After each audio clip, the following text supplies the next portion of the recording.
Ciao e benvenuti al Tavolo Italian. Welcome to the Italian table. Today we're going to be talking about learning about irregular ERE verbs, a few of them. The words c'è, ci sono, and ecco. Words for here is, there are, and oh, there is in Italian. As I like to always point out, always important is remember that there are always exceptions to every rule. This particular video deals with regular usage of irregular verbs, as well as words for there is, there are, etc. Exceptions will be handled in future lessons. This lesson assumes that you already understand grammatical gender, articles, subject pronouns, and basic conjugation principles. If you do not understand those, you should first go back and review the videos on those topics. Now let's look at our lesson. Potere. Our first irregular ERE verb that we're studying today is Italian for to be able to. Potere. First person singular, io, posso, I can. Second person singular, or tu, puoi, you can. Third person singular, lui, lei, or lei, può, he or she can. First person plural, or noi, we have possiamo, we can. Second person plural, or voi, we have potete, you can. And for the third person plural, or loro, we have possono, they can.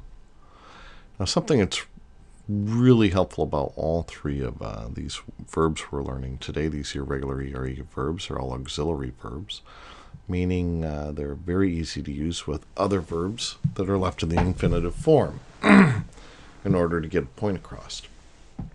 For instance, if I could say I can speak, or I speak, io parlo. I can also say I can speak, posso parlare. Very, very easy to use with that.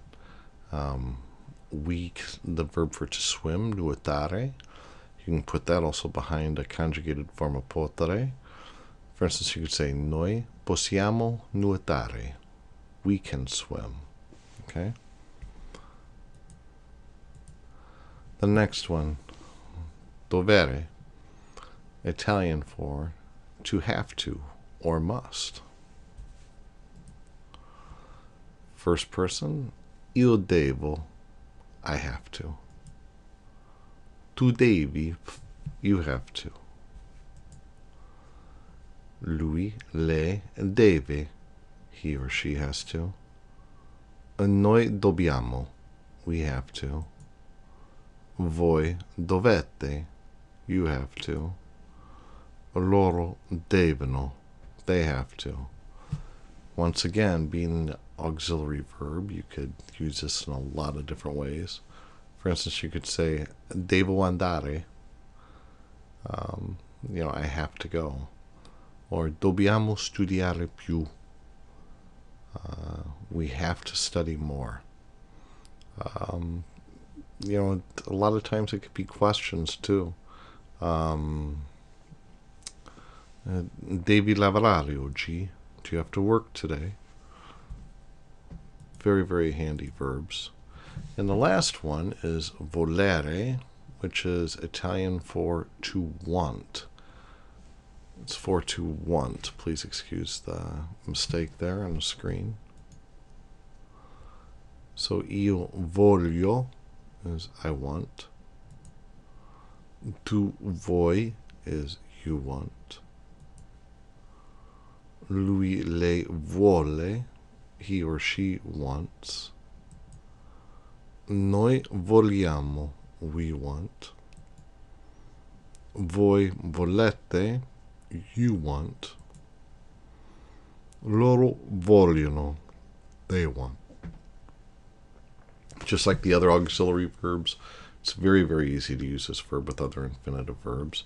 I mean, obviously, just like with the others, you can use it in a standard method where you just have a direct object. For instance, io voglio una macchina, I want a car. But you could always say, Voglio imparare l'italiano. I want to learn to speak Italian. So the more and more you get into building phrases and sentences, the more you're going to find you're going to use these verbs.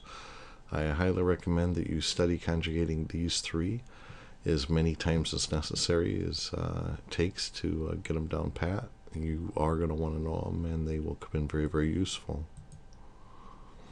Okay, now the Italian for there is, there are, there is, and there are, and look, etc. Also very handy and very useful in getting your phrases and clauses going.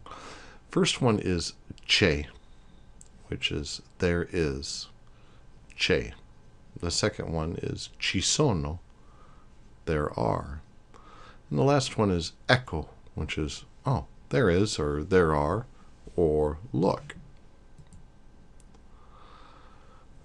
Okay, the first two statements, c'è and ci sono, are simply acknowledgments of fact, acknowledgement of the existence of a person, place, or thing, seen or unseen. To make these negative, you simply place non before the clause is shown below. C'è un bicchiere in cucina? Is there a glass in the kitchen? No, non c'è un bicchiere in cucina. No, there is not a glass in the kitchen. Or ci sono troppe persone nella chiesa?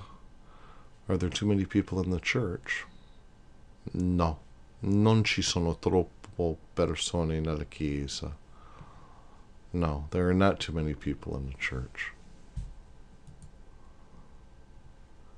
Now the third one, on the other hand, oh, by the way, I'm moving back up to the second one.